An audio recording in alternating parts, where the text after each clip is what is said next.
इस टॉपिक में हम चर्चा करेंगे कूलम्स लॉ पे। इसे कूलम्स लॉ ऑफ इलेक्ट्रोस्टैटिक्स भी कहा जाता है।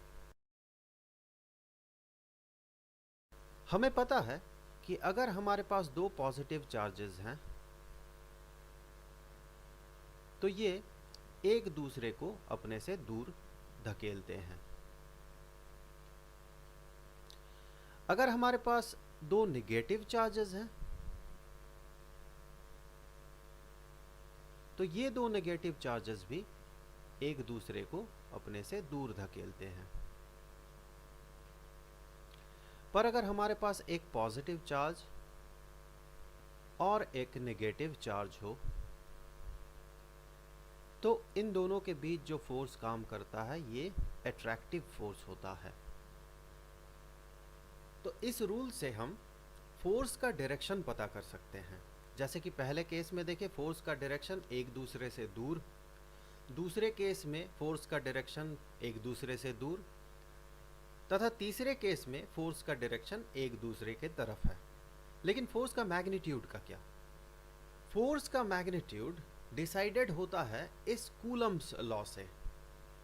हमें पता होना चाहिए कि दो ऑब्जेक्ट जो एक दूसरे पे फोर्स लगा रहे हैं, पहला ऑब्जेक्ट पे जो फोर्स अप्लाई होगा, इस केस में मानते हैं वो F1 है, हम सिर्फ उसका मैग्नीट्यूड काउंट कर रहे हैं। हमें पता है फोर्स वेक्टर क्वांटिटी है, लेकिन हम उसका डायरेक्शन को काउंट नहीं कर रहे हैं, सिर्फ मैग्नीट्यूड काउंट कर रहे हैं। तो इस फोर्स का जो मैग्नीट्यूड होगा वही मैग्नीट्यूड होगा दूसरे चार्ज पे लगे हुए फोर्स का भी, चाहे पहला चार्ज 1 कूलम का हो एवं दूसरा चार्ज 10 कूलम का हो, फोर्स दोनों में बराबर लगेगा।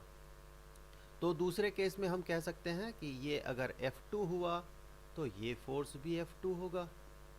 सिमिलरली तीसरे केस में अगर फोर्स पॉजिटिव चार्ज पे F3 लग रहा है तो नेगेटिव चार्ज पे भी F3 ही लगेगा। हम सिर्फ मैग्नीट्यूड काउंट कर रहे हैं। तो ये F1, F2, F3 इनका डायरेक्शन तो हमें पता है, लेकिन इसका मैग्नीट्यूड का क्या?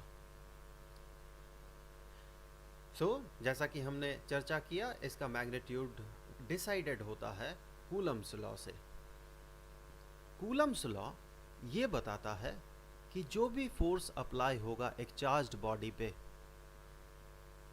ये फोर्स का मैग्नीट्यूड ये प्रोपोर्शनल होगा पहले चार्ज पे, जिसे हम Q1 से डिनोट करते हैं।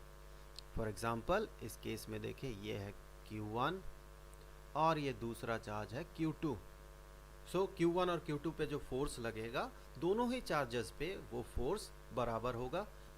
चलिए इसे मैं F1 से F बना देता हूँ, और वो फोर्स प्रोपोर्शनल होगा Q1 पे। अर्थात हम अगर इस चार्ज्ड बॉडी का चार्ज को डबल करते हैं तो फोर्स भी डबल हो जाएगा। इसे अगर हम इसके चार्ज को अगर हम आधा करते हैं तो ये फोर्स भी आधा हो जाएगा। इलेक्ट्रोस्टैटिक फोर्स दोनों चार्जेस पे लगा हुआ, ये प्रोपोर्शनल होता है पहले चार्ज पे, ये फोर्स प्रोपोर्शनल होता है दूसरे चार्ज पे। अर्थात इन दोनों स्टेटमेंट से हम एक ही साथ कह सकते हैं कि इलेक्ट्रोस्टैटिक फोर्स जो दो चार्जेस के बीच काम कर रहा है वो प्रोपोर्शनल होता है Q1 और Q2 के प्रोडक्ट पे। और ये पाया गया कि फोर्स दो चार्जेस के बीच का जो डिस्टेंस है, जैसे यहाँ पर इस डिस्टेंस को हम R से डिनोट कर रहे हैं, ये फोर्स R स्क्वायर पे इनवर्सली प्रोपोर्शनल होता है। अर्थात अगर हम इस बीच के डिस्टेंस को डबल कर दे तो फोर्स 1/4 हो जाएगा। अगर इस दूरी को हम ट्रिपल कर देते हैं, 3 गुना कर देते हैं, तो ये फोर्स घट के अपना ही 1/9 भाग हो जाएगा। So force is inversely proportional to the square of the distance. So finally इन तीनों से हम कह सकते हैं कि force is proportional to Q1 into Q2 divided by R squared. यही है Coulomb's law.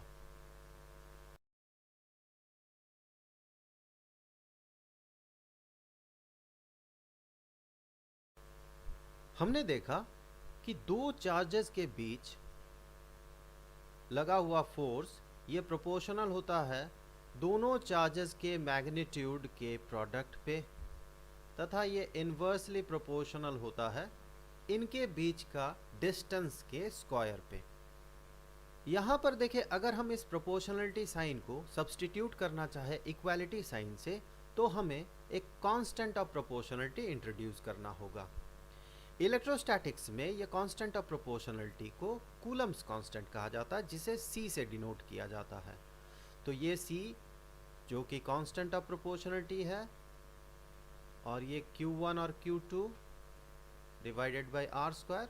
So force, electrostatic force दो चार्जेस के बीच, ये होता है कूलम्स कांस्टेंट गुना दोनों चार्ज के मैग्नीट्यूड का प्रोडक्ट डिवाइडेड बाय उन दोनों चार्जेस के बीच का डिस्टेंस का स्क्वायर। यहाँ ये C है कूलम्स कांस्टेंट, जिसका मैग्नीट्यूड है 8.9875517 इंटू 10 टू द पावर 9। यह है इसका न्यूमेरिक वैल्यू। इस वीडियो के अंत में कूलम्स कांस्टेंट का और प्रिसाइज वैल्यू हम लोग प्रोवाइड करेंगे। यहाँ पर देखें, ये 8.989 के बहुत करीब है, तो इसी को हम लिख सकते हैं 9 इंटू 10 टू द पावर 9। ये तो था कूलम्स कांस्टेंट का न्यूमेरिक वैल्यू। अब देखते हैं इसका यूनिट क्या होगा। हमें पता है एक इक्वेशन के दोनों तरफ लेफ्ट हैंड साइड तथा राइट हैंड साइड दोनों का यूनिट सेम होना चाहिए। लेफ्ट हैंड साइड में देखें फोर्स है, अर्थात इसका SI यूनिट होगा न्यूटन। उसी तरह से राइट हैंड साइड में भी उसका यूनिट SI सिस्टम में न्यूटन ही होना चाहिए। सो इसका यूनिट न्यूटन होने के लिए इस C के पास एक न्यूटन होना जरूरी है, तो इस C के पास एक न्यूटन होना जरूरी है। अब देखें, ये दो चार्ज का यूनिट होता है कूलम, अर्थात यहाँ पर दो चार्ज का प्रोडक्ट का यूनिट होगा कूलम स्क्वायर। तो उस कूलम स्क्वायर को काटना जरूरी है, वरना इसके यूनिट में कूलम स्क्वायर रह जाएगा। तो उस कूलम स्क्वायर को काटने के लिए पर कूलम स्क्वायर, यहां पर देखें डिनोमिनेटर में R स्क्वायर है। R है डिस्टेंस, जिसका यूनिट होता है मीटर, तो R स्क्वायर का यूनिट होगा मीटर स्क्वायर्ड SI सिस्टम में। तो उस मीटर स्क्वायर्ड को एलिमिनेट करने के लिए हमें एक मीटर स्क्वायर रखना होगा। तो अब देखिए, एग्जाम्पल के तौर पे देखते हैं। अगर यूनिट्स को काउंट करते हैं, C का यूनिट होगा न्यूटन पर कूलम स्क्वायर मीटर स्क्वायर। अब देखें, इन दोनों चार्ज का प्रोडक्ट का क्या यूनिट होगा, ये होगा कूलम स्क्वायर, और ये डिनोमिनेटर के R स्क्वायर का क्या यूनिट होगा, मीटर स्क्वायर्ड। यहाँ पर ध्यान से देखें, ये कूलम स्क्वायर न्यूमरेटर का और कूलम स्क्वायर डिनोमिनेटर का, तथा ये मीटर स्क्वायर और ये मीटर स्क्वायर डिनोमिनेटर और न्यूमरेटर के कट जाएंगे, और हमारे पास बचा हुआ रहेगा Newton.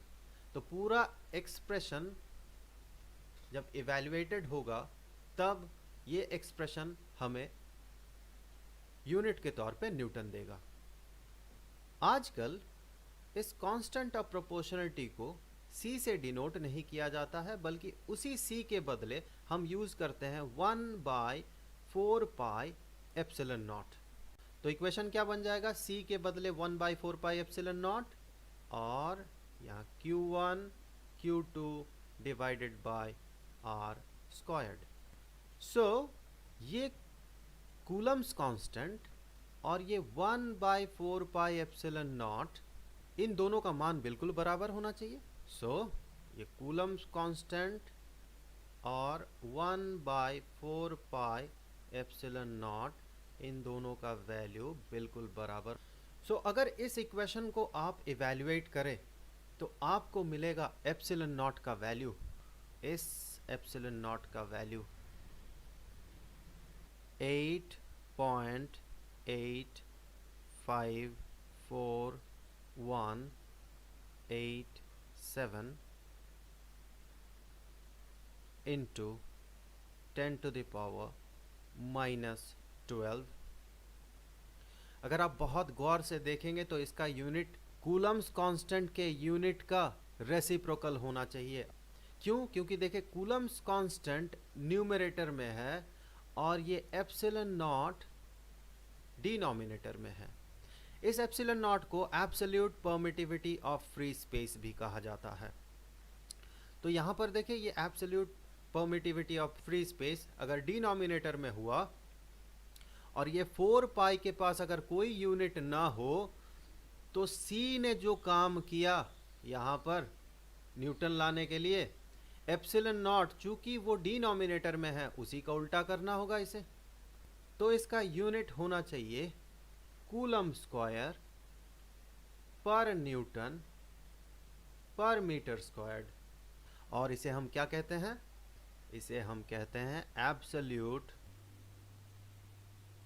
Permittivity of free space.